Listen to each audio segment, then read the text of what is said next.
ದಾವಣಗೆರೆ ದಕ್ಷಿಣದ ಉಪಚುನಾವಣೆಯ ಬಗ್ಗೆ ಮಾತನಾಡೋದಕ್ಕೆ ಸಂಸದೆ ಪ್ರಭಾ ಮಲ್ಲಿಕಾರ್ಜುನ ಅವರು ಇದ್ದಾರೆ. ಅವ್ರ ಜೊತೆ ಮಾತಾಡಿಸ್ತೀನಿ. ಪ್ರಭಾ ಮಲ್ಲಿಕಾರ್ಜುನ ಅವರೇ, ಮಗನಿಗೆ ಟಿಕೆಟ್ ಸಿಕ್ಕಿದೆ, ಅಭ್ಯರ್ಥಿಯಾಗಿ ಪ್ರಚಾರ ಕೂಡ ಮಾಡ್ತಾ ಇದ್ದಾರೆ. ಯಾವ ರೀತಿಯಾದಂತಹ ವಿಶ್ವಾಸ ಈ ಬಾರಿಯ ಈ ಉಪಚುನಾವಣೆಯಲ್ಲಿ ನಿಮಗಿರುವಂಥದ್ದು?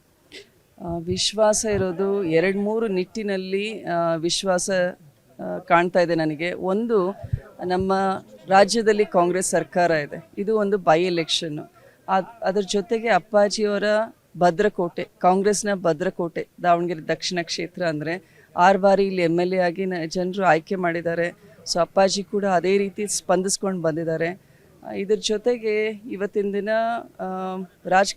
ರಾಜಕೀಯಕ್ಕೆ ಸಮರ್ಥ ಶಾಮ್ನೂರ್, ಅಪ್ಪಾಜಿಯವರ ಮೊಮ್ಮಗ, ಅವರು ಬಂದಿದ್ದಾರೆ. ಸೊ ಅವರು ಕೂಡ ಯುವಕರಾಗಿ ಒಂದು ಐ ಥಿಂಕ್ ಯೂತಿಂದು ಒಂದು ವಿಷನ್ನ he will take it forward ಅಂತ. ಸೊ ವಿಶ್ವಾಸ ಆ ನಿಟ್ಟಿನಲ್ಲಿದೆ. ಯುವಕರ ಮೇಲಿನ ನಿರೀಕ್ಷೆ ಸಹಜವಾಗಿಯೇ ಕ್ಷೇತ್ರದಲ್ಲೂ ಕೂಡ ಇದ್ದೇ ಇರುವಂಥದ್ದು.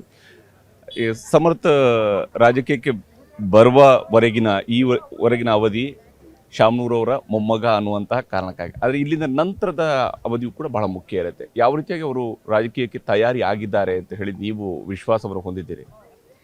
ತಯಾರಿ ಅಂದರೆ ಇದು ರಾಜಕಾರಣದ ಒಂದು ಕುಟುಂಬ ಇದೆ, ಹೌದ್ರಾ? ಅವರು ಚಿಕ್ಕವರಿದ್ದಾಗಿಂದನೂ ಎಲ್ಲ ನೋಡಿದ್ದಾರೆ, ಬರುವಂತಹ ಲೀಡರ್ಸ್ ನೋಡಿದ್ದಾರೆ, ನಾವು ಹೋಗುವಂಥ ಫಂಕ್ಷನ್ಸ್ ನೋಡ್ತಾ ಇರ್ತಾರೆ.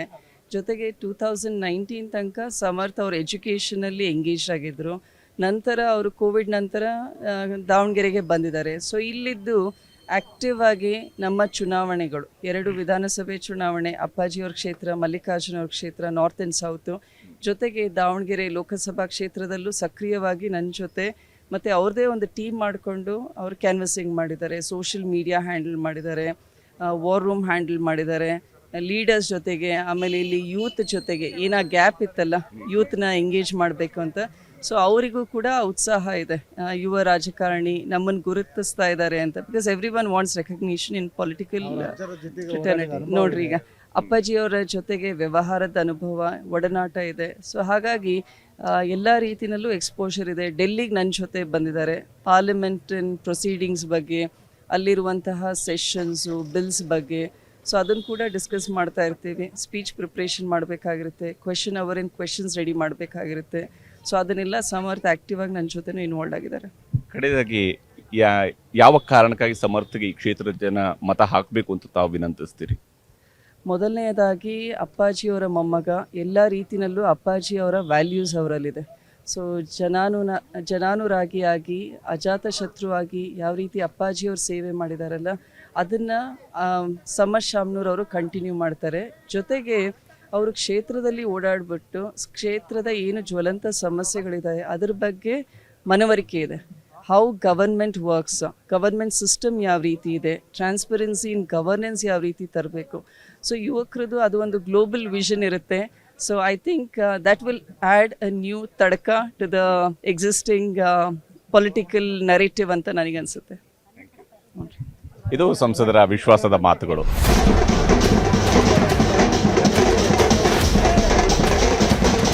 ಹೇಗಿದೆ ಎಲೆಕ್ಷನ್ ಈ ಸರ್ತಿ? ಅವ್ರಿಗೆ ಹೇಳ್ತಾರೆ ಸರ್, ನಿಮ್ಮ ಪ್ರಕಾರ ಪರವಾಗಿಲ್ಲ ಸರ್, ಚೆನ್ನಾಗಿ ನಡೀತೈತಿ. ಹೆಂಗೆ ಶಾಮನೂರು ಶಿವಶಂಕರಪ್ಪ ಅವರು ಕೆಲಸ ಮಾಡಿದ್ದಾರೆ? ಮಾಡಿದ್ದಾರೆ, ರೋಡ್ಗಳು. ಈಗ ಅವರು ತೀರ್ಕೊಂಡ ಮೇಲೆ ಈಗ ಬೈ ಎಲೆಕ್ಷನ್ ಬಂದಿದೆ, ಏನನ್ಸುತ್ತೆ ಈ ಬಾರಿಯ ಚುನಾವಣೆದ್ದು? ನೋಡಿ, ಮೊಮ್ಮಗ ನಿಂತದನ ಮಾಡ್ತಾರೆ, ಓಟ್ ಮಾಡ್ತಾರೆ ಸರ್. ನೀವೇನಂತೀರಿ? ಮಾಡ್ತಾವ ಸರ್.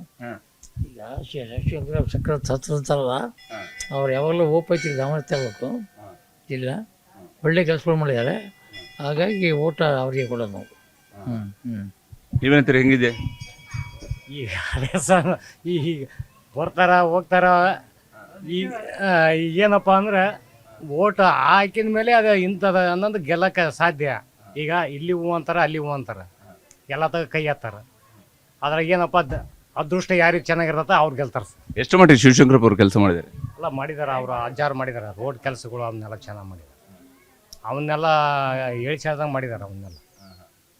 ಈಗ ಅವರ ಮೊಮ್ಮಗ ಅಂತೇಳಂಥದ್ದು, ಮೊಮ್ಮಗ ನಿಂತಿರೋದು ಕರೆಕ್ಟ್ ಅಂತ ಅನ್ಸುತ್ತಾ ಅಥವಾ ಬೇರೆಯವ್ರಿಗೆ ಕೊಡಬೇಕಾಗಿತ್ತಾ, ಹೆಂಗಂತ ಅನ್ಸುತ್ತೆ ನಿಮಗೆ? ಈಗ ಸರ್, ಈಗ ಅವರು ಅದು ಅವ್ರ ತೀರ್ಮಾನ, ಅದು ಬೇರೆಯವ್ರಿಗೆ ನಿಂತವ್ರಿಗೆ ಅದನ್ನು ಇದು ಮಾಡೋಕ್ಕೆ ಎಲ್ಲ ಇದು ಮಾಡಿದ್ದಾರೆ. ಇವಾಗ ಏನಪ್ಪ ಅಂದ್ರೆ ಅವ್ರದ ಒಂದು ಇದನ್ನ ಅಜ್ಜನ ಸೀಟು ಉಳಿಸ್ಕೋಬೇಕಂತ ಇದನ್ನ ಮಾಡ್ತಾ ಇದಾರೆ. ಈಗ ಬಿಜೆಪಿ ಅವರೊಬ್ಬ ಸಾಮಾನ್ಯ ಕಾರ್ಯಕರ್ತಂಗೆ ಟಿಕೆಟ್ ಕೊಟ್ಟಿದ್ದಾರೆ, ಶ್ರೀನಿವಾಸ್ ಅವರು. ಶ್ರೀನಿವಾಸ್ ಎಷ್ಟು ಮಟ್ಟಿಗೆ ಸ್ಟ್ರಾಂಗ್ ಇದ್ದಾರೆ ಇಲ್ಲಿ ಈ ಕಾನ್ಸ್ಟಿಟ್ಯೂನ್ಸಿಲಿ ಅಂಥವ್ರು ಗೆಲ್ಲುವಂಥ ಚಾನ್ಸಸ್ ಎಷ್ಟು ಮಟ್ಟಿಗಿದೆ? ಇಲ್ಲಿ ಪರವಾಗಿಲ್ಲ ಸರ್, ಅವ್ರ ಕಡೆಗೆ ಒಂದು ಸ್ವಲ್ಪ ಒಲವಿದೆ. ಅವರು ಒಳ್ಳೆ ವ್ಯಕ್ತಿ, ಹುಡುಗನು ಒಳ್ಳೆ ಜನ, ಭಾಳ ಇದನ್ನು ಮಾಡ್ತಾನೆ, ಪ್ರೀತಿಯಿಂದ ಮಾತಾಡ್ಸೋದು, ಇದು ಮಾಡೋದು, ಯಾರು ಕಷ್ಟ ಅಂದ್ರೆ ಒಂದು ಸ್ವಲ್ಪ ಅವ್ನ ಕೈಲಾದಷ್ಟು ಮಟ್ಟಿಗೆ ಕೊಟ್ಟು ಕಳಿಸ್ತಾನಲ್ಲಿ. ಹೋದ ಕೆಲವ್ರು ಹೋಗಿದ್ರಲ್ಲ, ಯಾವ ವಿಚಾರಗಳು ಹಿಂಗೆಲ್ಲ ಹಿಂಗಾಗೈತೆ ಅಂದ್ರೆ ದುಡ್ಡು ಏನಾರ ಬೇಕಾಯ್ತನಪ್ಪ ಅಂತ ಕೇಳ್ತಾರೆ ಅವರು. ಇಲ್ಲ ಸರ್, ನಾವು ಹಂಗೆ ಬೇಕಾಗಿಲ್ಲ, ಹಿಂಗೆ ಬಂದಿದ್ವಿ, ಮಾತಾಡ್ಸ್ಕೊಂಡು ಹೋಗಿ ಬಂದಿದ್ವಿ. ಹೇಳ್ತೀರಿ? ಇಲ್ಲ ಸರ್, ನಮಗೆ ಅಷ್ಟು ವಹಿವಾಟಿಲ್ಲ. ಅವ್ರು ಇದೇ ಫಸ್ಟ್ ನೈಟ್ ಇವಾಗ ನಿಂತಿರೋದು. ನಮಗೇನು ಅಷ್ಟು ಒಲವಿಲ್ಲ. ಈಗ ಶಾಮನೂರವ್ರ ಮೊಮ್ಮಗ ನಿಂತಿದ್ದಾರಲ್ಲ, ಮೊಮ್ಮಗ ಹೆಂಗೆ? ಮೊಮ್ಮಗ ಒಳ್ಳೆ ರಾಜಕಾರಣ ಮಾಡ್ಬೋದು ಅಂತ ಅನ್ಸುತ್ತಾ ನಿಮಗೆ? ಮಾಡ್ಬೋದು. ಅಲ್ಲ ಸರ್, ಇವ್ರ ವಂಶದಾಗ ಬಂದ್ಬಿಡುತ್ತೆ ಅದು. ಈಗ ಅವ್ರ ತಾತದಿಂದ ಅವ್ರ ತಂದೆ ಅವರಿಂದ ವಂಶಸ್ಥದಿಂದ ಬಂದ್ಬಿಡುತ್ತೆ ಅದು. ಇಲ್ಲಿ ಅವ್ರು ಬಿಟ್ಟರೆ ಯಾರು ಗೆಲ್ಲಕ್ಕೆ ಸಾಧ್ಯನ ಅಂತ ನನಗೆ ಅನಿಸ್ತದೆ. ನೀವೇನಂತೀರಿ? ಹೆಂಗಿದೆ?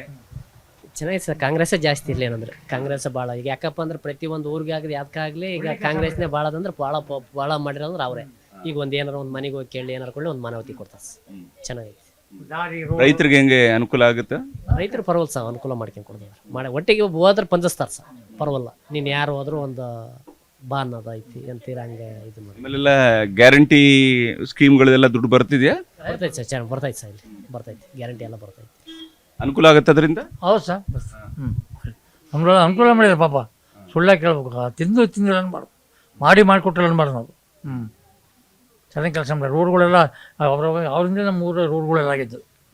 ಅಜ್ಜರಿಂದ ರೋಡ್ಗಳೆಲ್ಲ ಅವರು ಈಗ ನಡೀತಿದ್ದು ನೋಡಿ, ಸಾವಿರದಾಗ ನಡೀತಿರೋದು.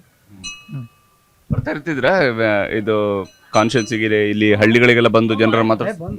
ದೇವಸ್ಥಾನಕ್ಕೆ ಯಾವಾಗ ಬಂದು ಹೋಗೋದು, ಏನೇ ಸುಸ್ತಾದ ದೇವಸ್ಥಾನಕ್ಕೆ ಬಂದೇ ಹೋಗಿರೋ ಅವ್ರು. ಮಲ್ಲಿಕಾರ್ಜುನ ಬಂದಾರೆ, ಈಗ ಹೋದ್ರೆ ಅಮ್ಮರು ಬಂದಾರೆ, ಎಲ್ಲರೂ ಬಂದಾರೆ. ಬಂದು ಹೋಗ್ತಾರೆ. ಅವ್ರ ದೇವ್ರು ಮಾತ್ರ ಯಾವ ಕಾರಣಕ್ಕೆ ನಮ್ಮ ಊರಿಗೆ ಬರೋದು ಎಂದೇ ಬಿಟ್ಟಲ್ಲ ಅವರು. ನಿಜವಾದ ಮಾತು. ಪಾಪ. ನೀವೇಂತೀರಿ? ಗ್ಯಾರಂಟಿ ಹೆಂಗೆ ಕೆಲಸ ಮಾಡುತ್ತೆ?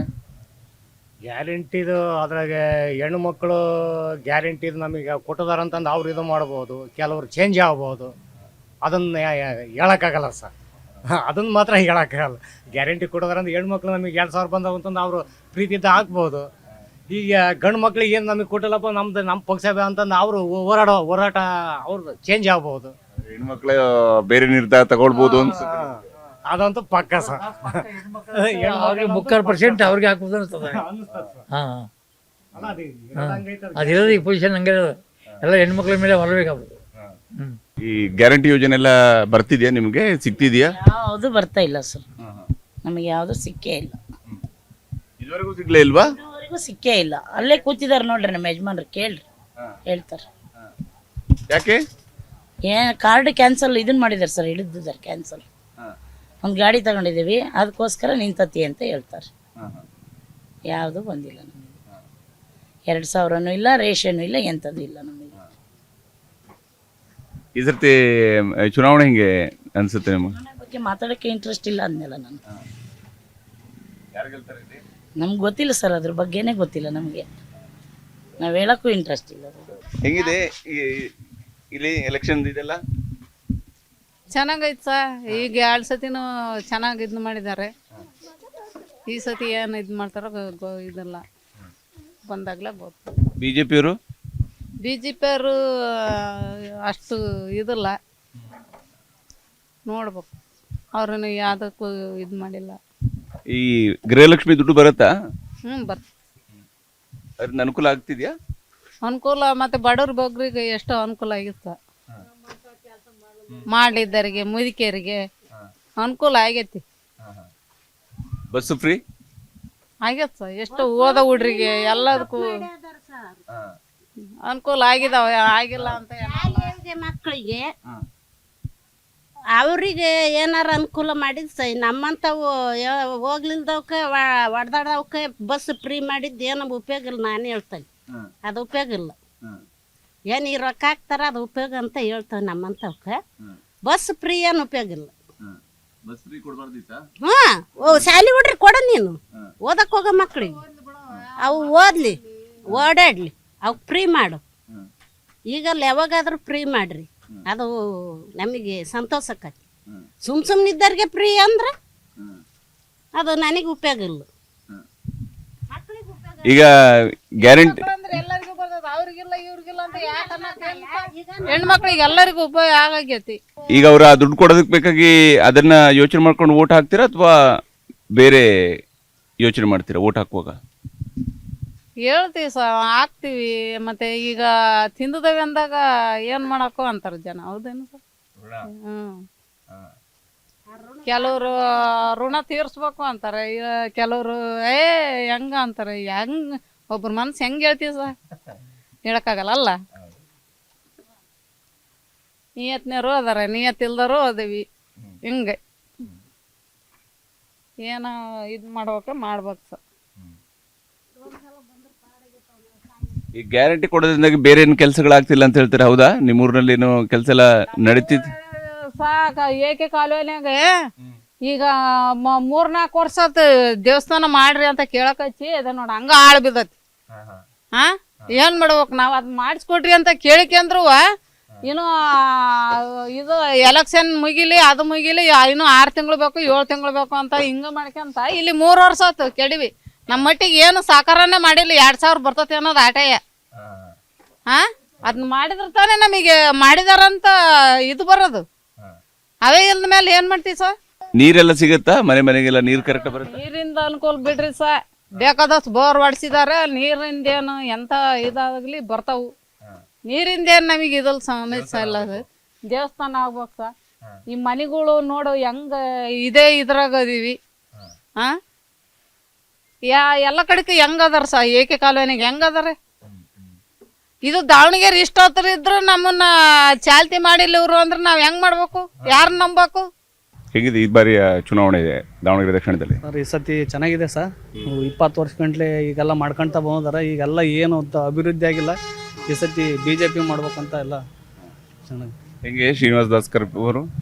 ಸರ್ ಅದೇ ಹಿಂದೂ ದಲಿತರದ್ದು ಏನೋ ಒಂದು ಮಾಡಲಿ, ಬ್ಯಾಕ್ವರ್ಡ್ ಕಮಿಟಿ ಬರಲಿ ಅನ್ನೋದು ಒಂದು ನೋಡ್ಬೇಕು ಸರ್. ಇನ್ನು ಏನೈತಿ ನೋಡಿದ್ರೆ ಗೊತ್ತಾಗ್ತದೆ. ಇನ್ನು ಎಲ್ಲರದ್ದು ಒಂದೇ ಮನಸ್ಸು ಇರೋದಲ್ಲ ಸರ್. ನಮ್ಮ ಮನಸ್ಸಿನ ನಾವು ಹೇಳ್ಬೋದು, ಹೌದಾ? ಶಾಮನೂರು ಅವರು ಎಷ್ಟರ ಮಟ್ಟಿಗೆ ಕೆಲಸ ಮಾಡಿದ್ದಾರೆ? ಎಲ್ಲ ಗೊತ್ತಿರೋದಿಲ್ಲ ಸರ್, ಅದ್ರ ಬಗ್ಗೆ ಏನು ಹೇಳೋದು, ಹೌದಾ? ನೀವೇನಂತೀರಿ?